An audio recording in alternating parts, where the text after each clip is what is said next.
किसी दूसरी दुनिया के विचित्र जीवों की पौराणिक कथाएं। ऐसा भी वक्त था जब पृथ्वी पर विशाल प्राणी रहते थे।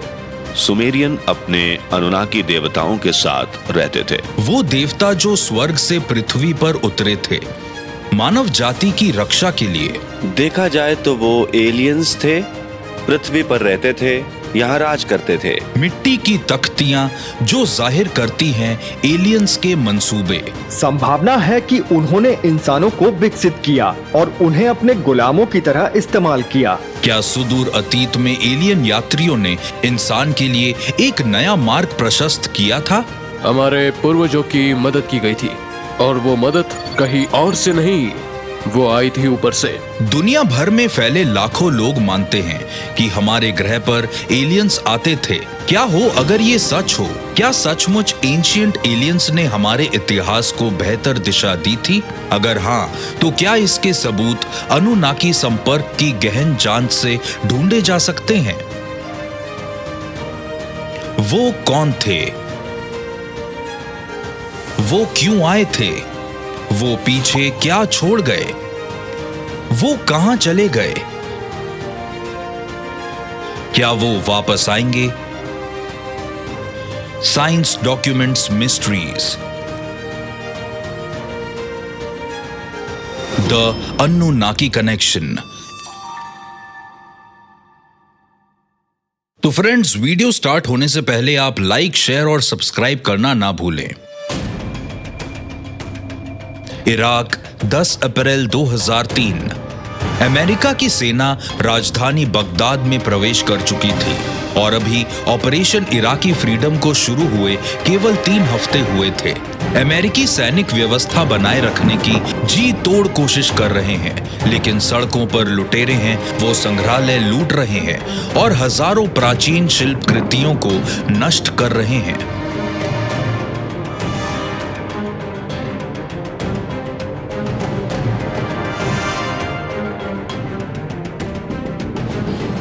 लुटेरे जबरदस्ती राष्ट्रीय संग्रहालय में घुस गए और उन्होंने सभी तरह की शिल्पकृतियां लूट ली। इनमें म्यूजिकल इंस्ट्रूमेंट्स और यूनिफॉर्म टैबलेट्स भी शामिल थी, जिन पर 6000 साल से भी ज्यादा पुराना सुमेरी इतिहास लिखा हुआ था। उन पर देवताओं की वंशावली और उनका इतिहास लिखा हुआ था, साथ ही बाढ़ की कहानियां भी। अब इनमें से कई अभिलेख खो चुके हैं।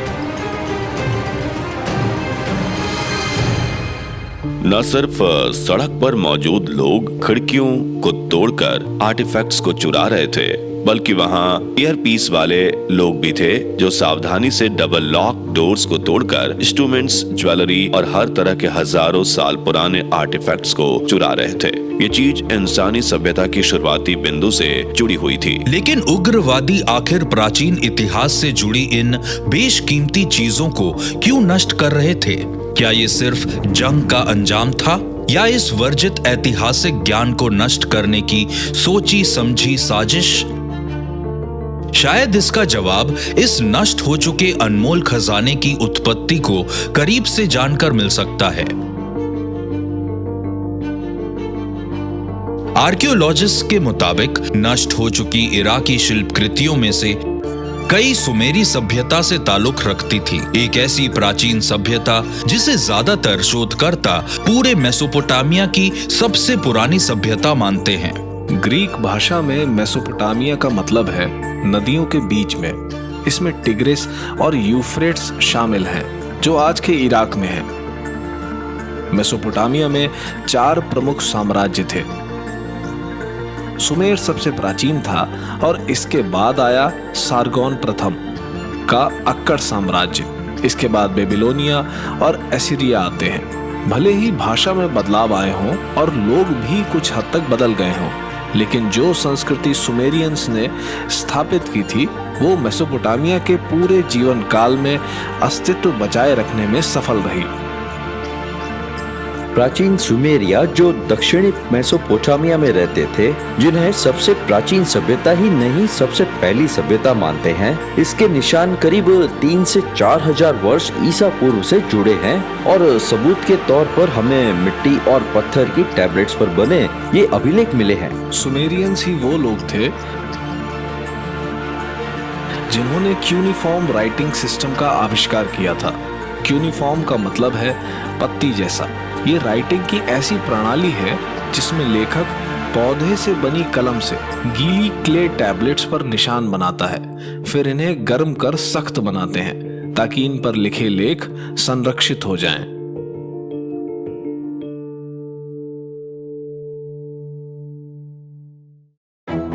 मार्च सन 1843 में असाइरियन पैलेस में हजारों टैबलेट्स की महत्वपूर्ण खोज से पहले इन क्यूनिफॉर्म टैबलेट्स को पढ़ना लगभग नामुमकिन ही था।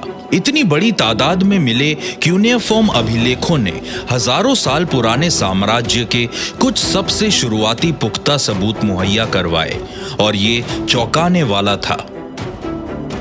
एक फ्रांसीसी वैज्ञानिक पॉल एमाइल बोट्टा ने उत्तरी इराक के खुरासाबाद में इस भूमिगत विशाल इलाके को ढूंढा था, जहां उन्हें ये कमरा मिला जो देवताओं और राजाओं की मूर्तियों से भरा हुआ था। यहाँ बेशुमार खजाना भी था और साथ ही वहां की दीवारों पर हर जगह प्राचीन सुमेरियन क्यूनिफॉर्म से लेकर अभिलेख थे।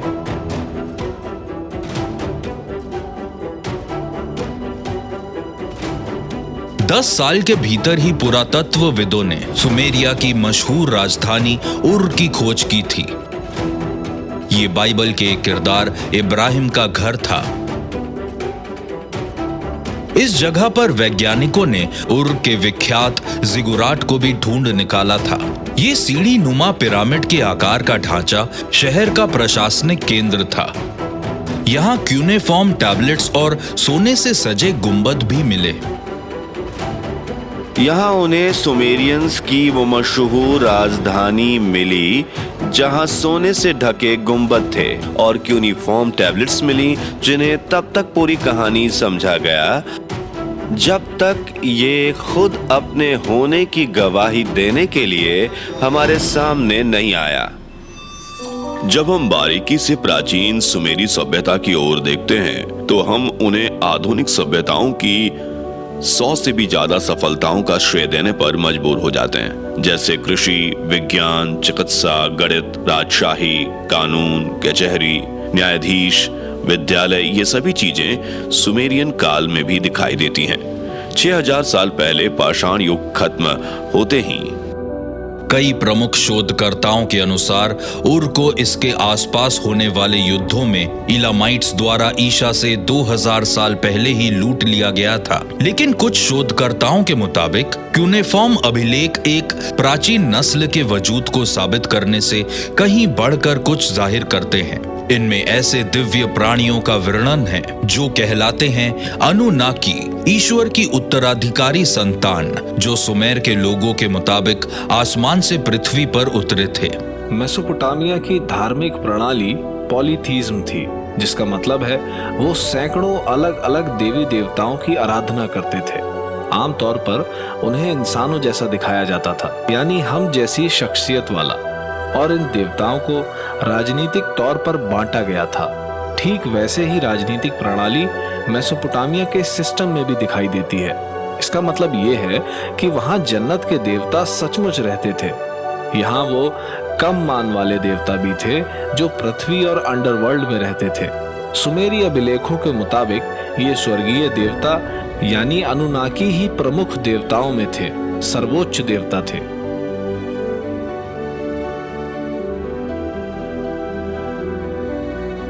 अनुनाकी प्राचीन गाथाओं और पवित्र मान्यताओं की सबसे रहस्यमय और शक्तिशाली प्राणियों में से एक हैं। सुमेरियंस उन्हें कहते थे ह्यूमनॉइड, लेकिन अब भौतिक प्राणी जिन्हें रूप बदलकर इंसानी वेश में आने की क्षमता थी। वो एक खास मकसद के साथ पृथ्वी पर आए थे, जो था हमें बुद्धिमत्ता का तोहफा देना और यहाँ के खनिजों की तलाश करना। क्यूनिफॉर्म अभिलेखों में अनुनाकी के बारे में और उनके सैकड़ों साल तक जीवित रहने के राज के बारे में काफी विस्तार से बताया गया है। उनको जीवन के ज्ञान की जानकारी थी, उनमें पूरी दुनिया पर हुकूमत करने की ताकत थी, वो सब कुछ जानते थे। उन्हें हर तरह के विज्ञान और कला की जानकारी थी। उन्हें ये ज्ञान कहां से मिला और वो कहां से आए थे, ये आर्कियोलॉजिस्ट के लिए एक बहुत बड़ा प्रश्न है। हम खुद से पूछते हैं कि क्या वो वाकई में एलियंस थे? तो क्या क्यूनेफॉर्म अभिलेखों में वर्णित इन विचित्र देवताओं का वाकई कोई वजूद था? अगर हां, तो क्या ये मुमकिन है कि वो किसी दूसरे ग्रह के प्राणी थे? प्राचीन एस्ट्रोनॉट थ्योरिस्ट इसका जवाब सीधे सीधे हां में देते हैं। वे क्ले टैबलेट्स में लिखी एक और प्राचीन कथा की ओर इशारा करते हैं। वो कथा जो आसमान से उतरे प्राचीन जीवों द्वारा मानव की रचना किए जाने का किस्सा बयान करती है।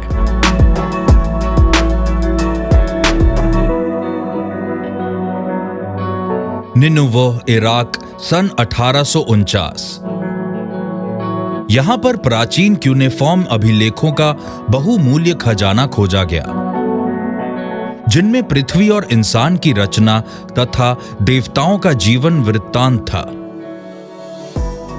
सन 1849 में ऑस्टिन हेनरी लेयार्ड ने निनेवेह शहर की आर्कियोलॉजिकल खोज करने का निश्चय किया। ये वो शहर है जिसका जिक्र बाइबल में है। अपने इस अभियान में उन्होंने सेन्नाचेरिब का महल खोज निकाला, जो बाइबल की वजह से प्रसिद्ध है। इस खोज ने दुनिया का ध्यान अपनी ओर खींचा। इस घटना के ठीक 3 साल बाद उनके सहायक ने पहाड़ी की विपरीत दिशा में उसके ग्रैंडसन अशुरबानीपाल का महल खोज निकाला। अब इन दोनों की केसेस में वहां लेखागार मिले। एक साथ मिलाकर उन लेखागारों से करीब 20 से 30 हजार टैबलेट्स मिली थीं। इनमें से 7 टैबलेट्स पर इंसानों की रचना को बयान करता इनुमा एलिश नामक बेबीलोनियन मिथक लिखा है। इनुमा एलिश को संभावित रूप से ईसा पूर्व 11वीं शताब्दी में लिखा गया था, लेकिन जाहिर तौर पर यह कहानी इससे कहीं ज्यादा पुराने समय की है। इन टैबलेट्स पर मार्दुक नाम के एक देवता की कथा लिखी है, जिन्होंने देवता किन्गू के खून में मिट्टी मिलाकर पृथ्वी के पहले इंसानों की रचना की। जब अनुनाकी ने आदर्श इंसान को बनाया तो उसके लिए बाइबल में कहानी लिखी और नाम दिया गया एडम। मुझे बाइबल में जो दिलचस्प लगा वो ये है कि कई चीजों को और कई अहम जानकारियों को हटा दिया गया और कहानी को छोटा कर दिया गया, और सुमेरियन टैबलेट्स यानी मेसोपोटामियन टैबलेट्स में इस कहानी को विस्तार से समझाया गया है। कुछ प्रमुख विद्वानों के अनुसार इनुमा एलिश सृष्टि की रचना से जुड़े एक प्राचीन मिथक से ज्यादा और कुछ भी नहीं है, लेकिन प्राचीन एस्ट्रोनॉट थ्योरिस्ट के अनुसार ये पौराणिक कथा महज एक कल्पना नहीं बल्कि एक हकीकत है। अनुनाकी का मतलब है जन्नत से पृथ्वी पर आने वाले। इस तरह जो ज्ञान हमें निनेवा के बारे में पता चला वो उस सभ्यता के बारे में है जो अब से पहले पूरी तरह अंधेरे में थी। इनमें से कई टैबलेट्स जिन्हें निनेवेह में जमीन से निकाला गया वो देवताओं यानी अनुनाकी सोच की बारीकी से दिखाते हैं, और उनके बारे में लिखा है वो हमारे जैसे हाड़ मांस के प्राणी थे। अनुनाकी खुद भी भौतिक शरीर वाले प्राणी थे जो यहाँ विशाल स्पेसशिप्स में बैठकर आए थे, जिन्हें हमारे पूर्वजों ने किसी किस्म की दिव्य छाया मान लिया। हमारे पूर्वज खास तौर पर सुमेरियंस ने उनसे मदद ली, और वो मदद कहीं और से नहीं ऊपर से आई थी। कुछ प्राचीन एस्ट्रोनॉट थ्योरिस्ट के मुताबिक एनुमा एलिश ने साफ तौर पर काल्पनिक देवताओं का नहीं बल्कि किसी दूसरी दुनिया के जीवों का वर्णन किया है। वो एलियन यात्री जिनके पास जेनेटिक्स का बेहद परिष्कृत ज्ञान था। अनुनाकी पता लगाने लगे कि उन्हें दब्बू किस्म के इंसान कैसे मिल सकते हैं, इसलिए उन्होंने एक मादा होमिनिड के जीन्स लिए और कई कोशिशों के बाद उन्हें पता चला कि वो उन जीन्स को आपस में मिलाकर एक संपूर्ण प्राणी को जन्म दे सकते हैं। इस तरह से देखा जाए तो वाकई ये टैबलेट्स किसी जेनेटिक इंजीनियरिंग और इंसानी प्रजाति के भीतर ही डीएनए में बदलाव की बात कर रहे हैं। साफ है कि ऐसा कुछ तो हुआ था जिसकी वजह से विकास की दौड़ में हम जैसे पिछड़े हुए जीव एकाएक सबसे बुद्धिमान प्राणियों में शुमार हो गए। तो सवाल उठता है कि ये आखिर कैसे हुआ। और हमारे पूर्वजों की प्राचीन एलियन थियरी के मुताबिक उनकी ये बुद्धिमत्ता डीएनए के साथ की गई उस छेड़छाड़ का नतीजा है जो हजारों साल पहले यहाँ आने वाले अंतरिक्ष यात्रियों ने की थी। क्या ये मुमकिन है कि अनुनाकी ने स्वयं अपने डीएनए का प्रयोग करके मानव जाति की रचना की थी? प्राचीन एस्ट्रोनॉट थ्योरिस्ट के मुताबिक इससे जुड़े बेहद चौंकाने वाले सबूत बेबीलोनियन मिथकों और जुडेओ क्रिश्चियन बाइबल के बीच अनेकों समानताओं में ढूंढे जा सकते हैं। और सबसे ज्यादा गौरतलब है वो अभिलेख जो एक अन्य प्राचीन यूनिफॉर्म टैबलेट के रूप में मिले थे, जो कहलाती है द सुमेरियन किंग लिस्ट। ये सुमेरियन किंग लिस्ट प्राचीन मेसोपोटामिया की एक टैबलेट पर मिली थी और जो ईसा से तकरीबन 2100 वर्ष पुरानी है। इस लिस्ट में 140 राजाओं के नाम शामिल है। लिस्ट की सबसे दिलचस्प बात यह है कि ये देवता बेहद लंबी उम्र वाले थे। उदाहरण के लिए एक राजा ने 36,000 साल तक राज किया था। हम हैरान रह जाते हैं कि लोग इतनी लंबी उम्र कैसे जीते थे, लेकिन बाइबल में भी ठीक इसी चीज का जिक्र है। मेथुसेला और नोहा ने भी 800-900 साल की उम्र जी थी। हमें तो ये सब हैरान कर देता है। नोआ और मैथुसेला की इतनी लंबी उम्र की वजह थी, और शायद वो खुद ही सितारों की दुनिया से आए थे, या शायद वो अनुनाकी की संतानें थी और अपने एलियन जीन्स ने उन्हें इतनी लंबी उम्र दी थी। इस तरह हम दो में से एक चीज मान सकते हैं, या तो हम मान लें कि ये कहानियां हैं, ऐसा कुछ हुआ ही नहीं था, या हम अपने पूर्वजों की कही बातों को सच मान लें। इस केस में हम ऐसी सच्चाई की संभावना से रूबरू होते हैं जिसमें दूसरी दुनिया के अनोखे जीवों जैसे किरदार शामिल हैं, जिनकी उम्र अपने असली ग्रह के मुताबिक भले ही सामान्य हो, लेकिन पृथ्वी के हिसाब से बेहद ज्यादा थी।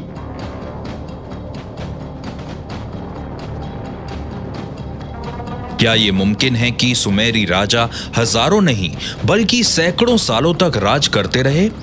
अगर ये सच है तो क्या ये तथाकथित प्राचीन सम्राट वाकई हमारे एलियन पूर्वज थे? वो एलियन जीव जिन्होंने खुद अपने डीएनए का प्रयोग करके इंसान की रचना की। बहुत से लोगों का मानना है कि इस सवाल का जवाब तो 35 साल पहले ही मिल गया था।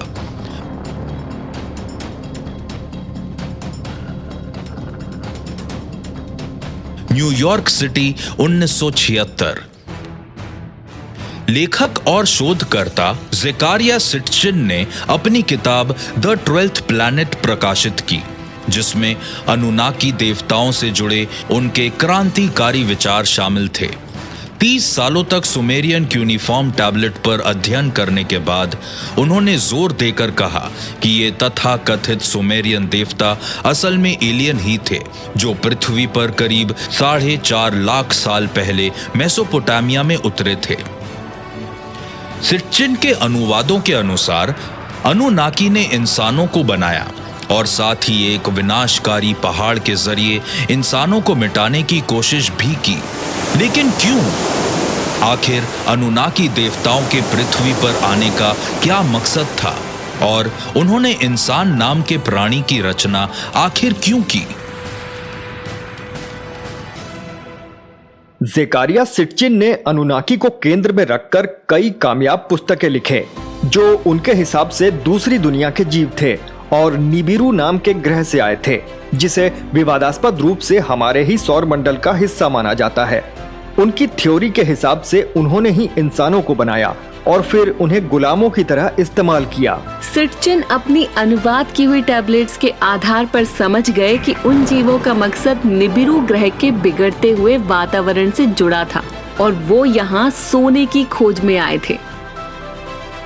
अनुनाकी ने अपने वातावरण को खुद ही तबाह कर लिया था और वो जान गए थे कि सोना उसे ठीक कर सकता है। यहीं से इंसानियत की शुरुआत हुई। अनुनाकी वाकई पृथ्वी पर सोने की खोज में आए थे और जब उन्हें महसूस हुआ कि ये काफी मेहनत का काम है, तो इस काम के लिए उन्होंने मजदूरों यानी हमारी रचना की।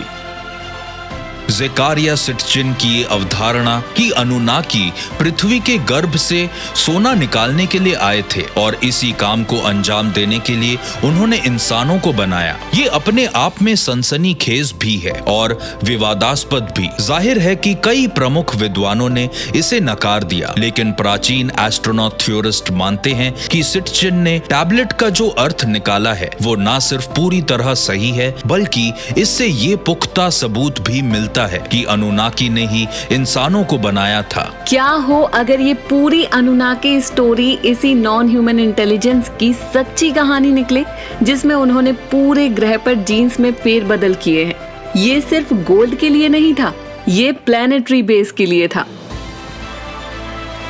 अनुनाकी की माने तो वो निबुरु से आए थे और वो मानते थे कि निबुरु एक सितारा है, एक गेट है, आने जाने का रास्ता है।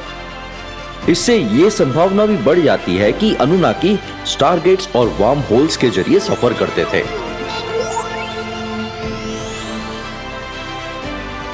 निबिरू का ये वर्णन वाकई ये साबित करता है कि अनुनाकी किसी अलौकिक दुनिया के जीव थे।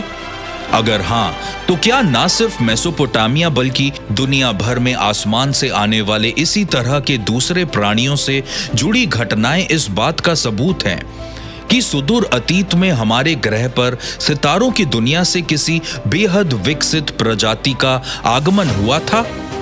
शायद इसका जवाब एक प्राचीन सुमेरियन रानी के रहस्यमयी अवशेषों से मिल सकता है। सन 1927 दक्षिण पूर्वी इराक। प्राचीन मेसोपोटामियन शहर उर की खुदाई के दौरान ब्रिटिश पुरातत्वविद लियोनार्ड वूली को रानी पुआबी के अवशेष मिले। विशेषज्ञों के मुताबिक उस रानी की खोपड़ी आश्चर्यजनक रूप से बड़ी थी, हूबहू ऐसी ही जैसे पेरू में कुछ इजिप्शियन फियारोस और ममीज में पाई गई थी। कई प्राचीन एस्ट्रोनॉट थ्योरिस्ट रानी की इस खोपड़ी को इंसान की उत्पत्ति के एलियन से जुड़े होने का एक ठोस सबूत मानते हैं। रानी का जो डिस्क्रिप्शन है वो बहुत ही अजीब है। उनका सिर बहुत ही बड़ा था। वो आम इंसान की तरह तो नहीं थी। हो सकता है कि वो पूरी तरह से अनुनाकी नहीं थी, पर शायद एक हाइब्रिड थी। उन हड्डियों का जेनेटिक एनालिसिस हासिल करने का प्रयास चल रहा है और कुछ ऐसी खूबियां मिली हैं जो अनुनाकी जीन्स की तरफ इशारा करती हैं।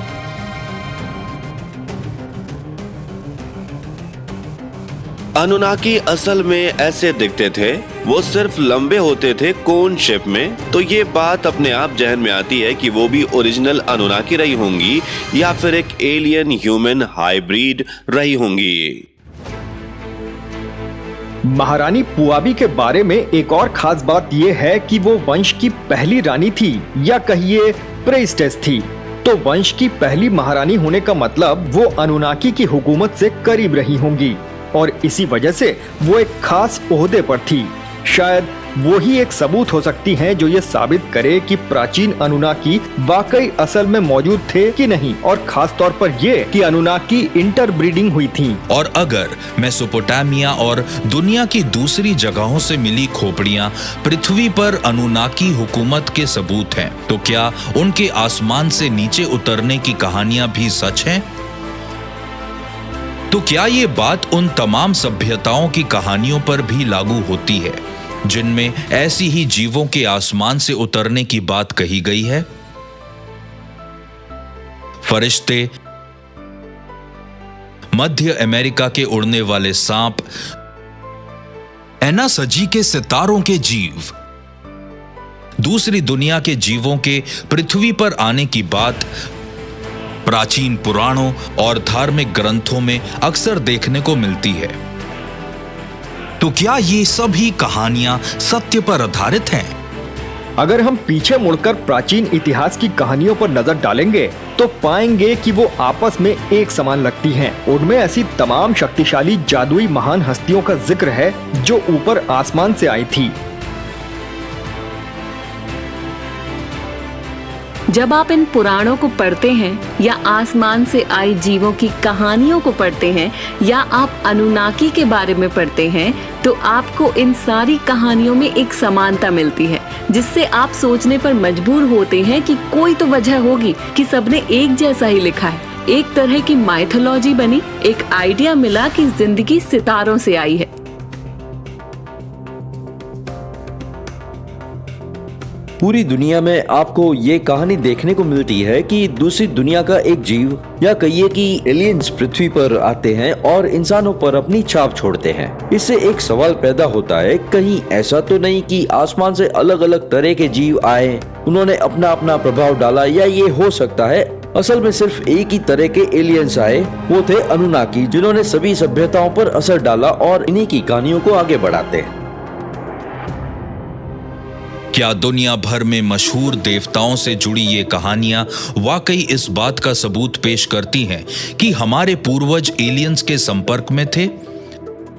अगर हां, तो क्या ये मुमकिन है? बल्कि दूसरी दुनिया के जीवों से इंसानों के मिलन द्वारा संतान पैदा करने से जुड़ी धार्मिक कहानियां ये साबित करती हैं कि अनुनाकी संबंधित कहानियां सत्य पर आधारित थीं। कुछ शोधकर्ताओं के अनुसार इसका जवाब हिब्रू बाइबल में नेफिलिम की कहानी से मिल सकता है। नेफिलीम का जिक्र जेनेसिस के 6 अध्याय में है, जहां ईश्वर के बेटों का मिलन इंसानों की बेटियों से होता है और उनसे जन्म लेते हैं अलौकिक शक्तियों वाले बच्चे। कुछ अनुवादों में नेफिलीम को जायंट्स भी बताया गया है।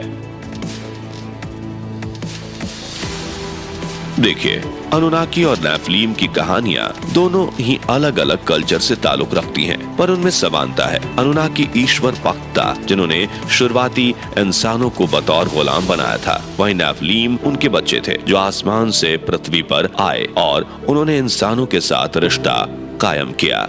ये भले ही दिखने में विशाल जीव थे, पर साथ ही ये भी बताया गया है कि नेफिलिम के पास बेशुमार अलौकिक ज्ञान था। साथ ही उनमें इंसानियत के भी थोड़े बहुत अंश थे। यूनान की पौराणिक कथाओं के अनुसार देवताओं के स्वामी जियोस के 2 वर्ण संकर बेटे हैं, हरक्यूलिस और पेर्सियुस। ये दोनों पृथ्वी की महिलाओं से मिलन द्वारा पैदा हुए थे और मशहूर एनॉक की किताब में वॉचर्स कहलाने वाले जीवों को फरिश्ते बताया गया है, जिन्होंने इंसानों के साथ प्रजनन किया और जिन्हें स्वर्ग से निकाला गया था।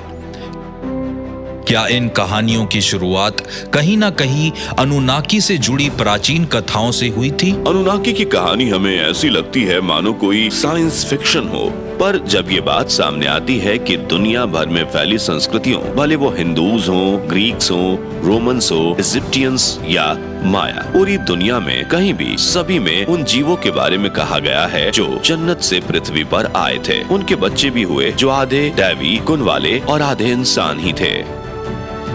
और अगर देवता फरिश्तों और दैत्वों द्वारा पृथ्वी और औरतों के साथ मिलन की कहानियां सच्ची हैं, तो इससे जुड़े सबूत भी अवश्य मौजूद होंगे। प्राचीन एस्ट्रोनॉट थ्योरिस्ट्स इस सवाल का जवाब हाँ में देते हुए उन अनगिनत चरित्रों की तरफ इशारा करते हैं जिनमें अनुनाकी पंखों वाले विशाल जीवों के रूप में दिखाए गए हैं, और ये सबूत पूरे इलाके में मिले हैं जो किसी जमाने में मेसोपोटामिया कहलाता था।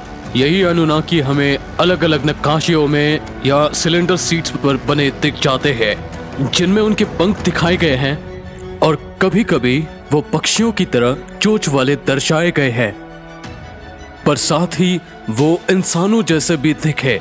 लंबे चौड़े जीव, लाजवाब शरीर की बनावट, और उन्होंने घड़ी की तरह अपनी कलाई पर कुछ पहना होता था।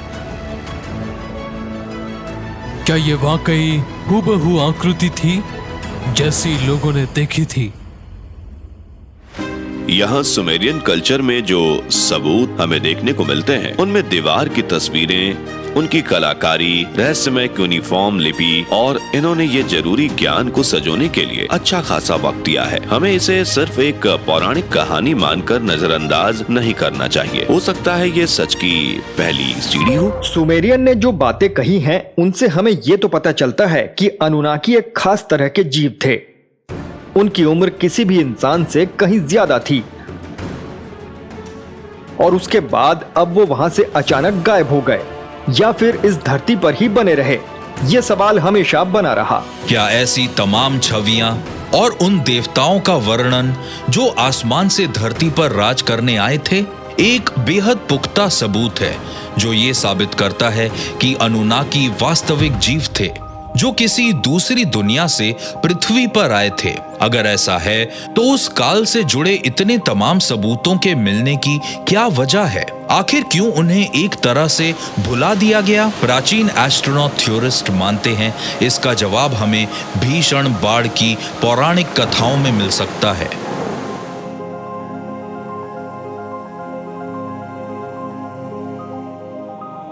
शुरूपक, दक्षिण मध्य इराक, 1931।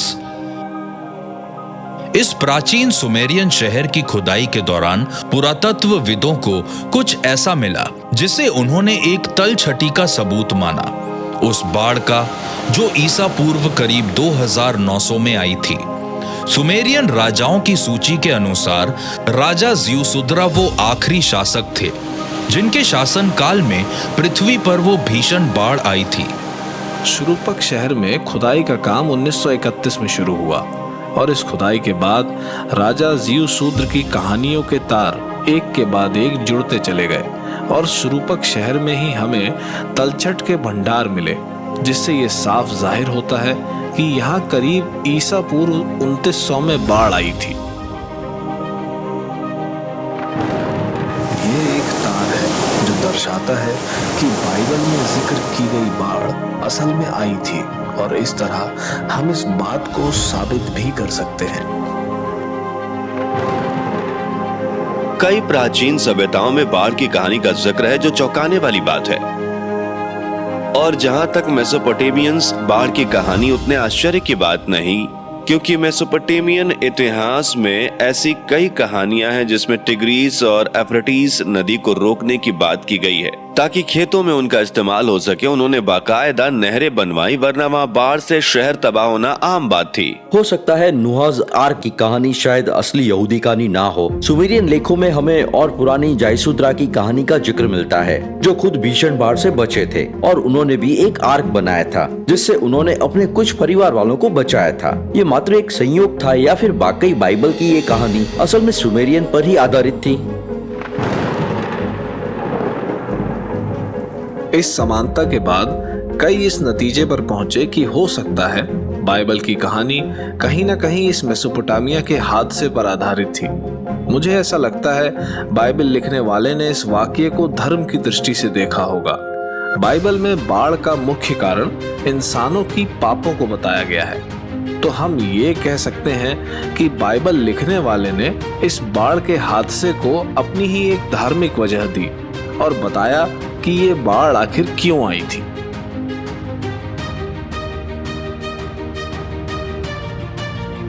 प्राचीन सुमेरियन गाथाओं के अनुसार वो भीषण बाढ़ प्राकृतिक आपदा नहीं थी, बल्कि वो देवता एनलिल का इंसानों पर बरसाया कहर था जो इंसानों के शोर से तंग आ चुके थे। अनुनाकी जो पृथ्वी पर आए थे, बेसिकली उनके दो लीडर्स थे। एनलिल जो निब्रू ग्रह के राजा अनु की जायज औलाद थे और उनका भाई या कहिए सौतेला भाई एनकी जो असल में एनलिल से बड़े थे। उन्हें पृथ्वी की देखरेख सौंपी गई थी। जनसंख्या हद से ज्यादा बढ़ने लगी थी। एनलिल से ये सहा नहीं गया और उन्होंने ये फैसला किया सभी इंसानों को मारने का। उन्होंने एक बाढ़ की रचना की जिसे हम नोज फ्लड कहते हैं। एनलिल को लगा कि इंसानों को खत्म होना चाहिए क्योंकि वो दिक्कत पैदा कर रहे हैं, और एंकी ने ग्रीक पुराणों में जो प्रोमेथियस ने किया, इंसानों का साथ दिया और कहा नहीं, इंसानों को बचाना चाहिए। पौराणिक कथाओं के मुताबिक एनकी ने राजा ज़ियुसुद्रा को नाव बनाने के लिए आगाह किया था ताकि वो खुद को उस भीषण बाढ़ से बचा सके। ठीक वैसे ही जैसे हिब्रू बाइबल में नूह को एक आर्क या नाव बनाने के लिए कहा था। तो क्या ये दोनों कहानियां एक सच्ची ऐतिहासिक घटना पर आधारित हैं? और में और दूसरे शहरों में भी हमें बाढ़ के सबूत दिखे हैं, भीषण बाढ़ के। लोगों ने इस कहानी को नूह की बाढ़ से जोड़कर देखा और ऐसी ही बाढ़ की कहानियां अलग अलग सभ्यता सभ्यताओं में देखने को मिली है। देखिए, मुझे तो लगता है हमारे यहाँ ट्रेंड बन गया है कि लोग पुराणों पर यकीन नहीं करते, पुरानी कहानियों को सच नहीं मानते, पर असल में रिसर्च के साथ साथ उनके सच होने की परतें भी खुल रही है।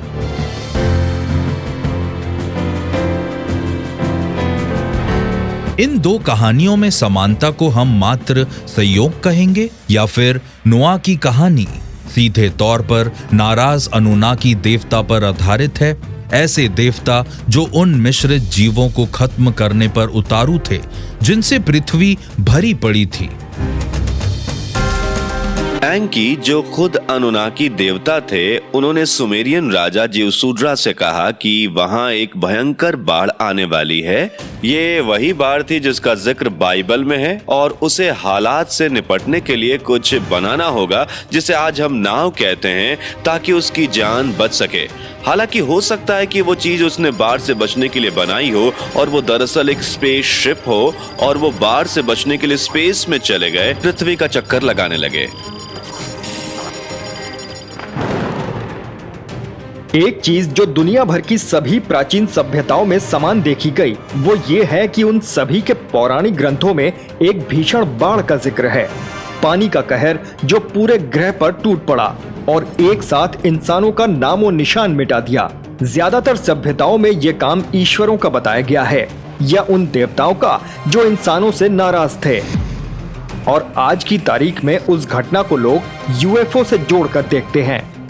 कुछ लोग उसे धार्मिक दृष्टि से देखते हैं, पर कई शोधकर्ता बाइबल के उदाहरणों और वैसी कहानियों को सच तो मानते हैं और उनके पीछे एलियंस का हाथ मानते हैं।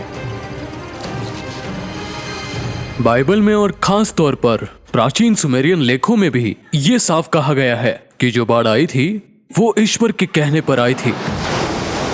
इसके पीछे और कोई नहीं बल्कि खुद देवता थे। तो इस प्राचीन घटना में हम साफ साफ देख सकते हैं, एक तरफ अनुनाकी है और दूसरी तरफ हमारे पूर्वज यानी इंसान है।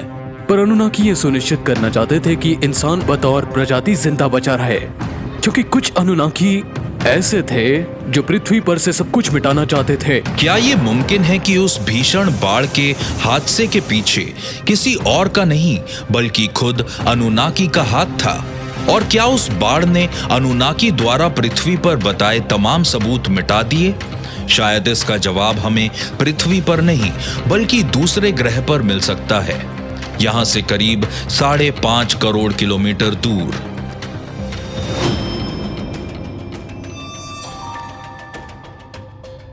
गेल क्रेटर, 6 अगस्त 2012। क्यूरियोसिटी नाम का रोबोटिक रोवर मंगल ग्रह पर उतरा ताकि मानव अनुसंधान के लिए वहां की स्थितियों को परख सके। 1 टन का ये रोवर मंगल की सतह पर पानी की खोज करेगा, वो तत्व जो जीवन पनपने के लिए सबसे जरूरी है। बायोलॉजी के नजरिए से ये एक चौंकाने वाली बात सामने आती है। मान लीजिए कि अतीत में मंगल पृथ्वी की तरह से एक ग्रह था जहां जिंदगी पनप सकती थी। आपके मन में सवाल उठेगा, ऐसा कितने वक्त तक रहा? इतिहास में मंगल के साथ क्या हुआ? कब वहां का वातावरण नष्ट होने लगा? कब ऐसी स्थिति बनी कि जीवन वहां नहीं रह सका? हम पृथ्वी की दृष्टि से भी प्रोसेसेस की जानकारी ले सकते हैं जो कामयाब रहे, और मुझे लगता है कि हम उन्हें कंपेयर करके देख सकते हैं कि मंगल पर जीवन कब तक रहा और कब खत्म हुआ। कुछ प्राचीन एस्ट्रोनॉट थ्योरिस्ट ये मानते हैं कि क्यूरियोसिटी के मिशन से शायद इस बात के भी सबूत मिलेंगे कि अनुनाकी नाम के वो रहस्यमयी जीव शायद कभी मार्स पर भी रहा करते थे। जिक्राया सचिन ने एक बात कही थी कि अनुनाकी एक दूसरे ग्रह से आए थे जिसका नाम निबिरू था, और निबिरू से आते हुए मंगल उनके रास्ते में पड़ता था और फिर पृथ्वी पर आता था। तो अगर ऐसा था तो आपको नहीं लगता कि मंगल में भी हमें अनुनाकी सभ्यता के कुछ सुराग मिल सकते हैं? क्या वहां पिरामिड्स होंगे, विशाल डोलेमेंस? मुझे लगता है कि मंगल में भी बड़े कंस्ट्रक्शंस होंगे, ठीक वैसे जैसे यहां पृथ्वी पर हैं। अगर हमें मंगल ग्रह पर एलियंस की मौजूदगी के सबूत मिल गए, तो क्या ये भी मुमकिन है कि हमारे पूर्वज अनुनाकी ही रहे होंगे? लेखक और सुमेरियन शोधकर्ता ज़िकारिया सिटचिन के मुताबिक निबिरू, जहां से अनुनाकी आए थे, एक अंडाकार तारापथ पर अवस्थित है जो हर 3450 साल में उस ग्रह को पृथ्वी की कक्षा में लाता है, और अनुमान है कि अगली बार ये ईसा पूर्व 2900 में होगा। ज़करिया ने अपनी किताब the end of the days में उनके लौटने की भविष्यवाणी की है। जब भी अगली बार निबेरियो ग्रह पास आएगा, अनुनाकी फिर से हमारे यहाँ आएंगे। कुछ अनुनाकी शायद हमारे ग्रह की तरक्की, हमारा नया चेहरा देखकर बहुत खुश होंगे, और कुछ नाराज होंगे कि हम कुछ ज्यादा ही आगे बढ़ गए हैं। शायद हमने हदें पार कर दी है। वो इसे देखकर फैसला ले सकते हैं, वो शायद अच्छा हो या बुरा हो।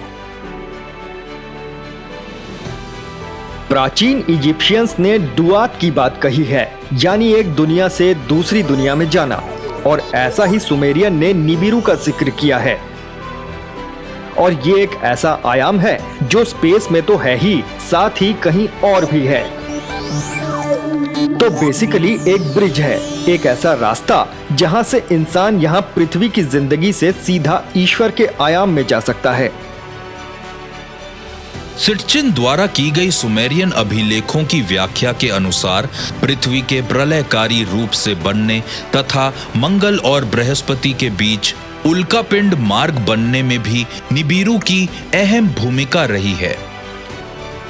अगर ये सच है, तो क्या अनुनाकी से हमारी अगली मुलाकात एक बार फिर कोई वैसा ही अमूल परिवर्तन ला सकती है? जब भी इंसानों और अनुनाकी का मिलन होगा, भले ही वो जब भी हो, हमेशा इसका नतीजा एक ही होगा, इंसान के विकास को एक नया मोड़ देना। अनुनाकी इंसानी सभ्यताओं में मिलकर उन्हें ज्ञान देंगे और बुद्धिमत्ता बढ़ाएंगे और टेक्नोलॉजी पर भी पूरा जोर देंगे। तो जब पृथ्वी में बड़ी मात्रा में अनुनाकी लौटेंगे, जैसा कि अतीत में हुआ है, वो हम कह सकते हैं कि एक बार फिर हमें नई टेक्नोलॉजी देखने को मिलेगी। नई सोच, नया ज्ञान इंसान के दिमाग में घर कर जाएगा।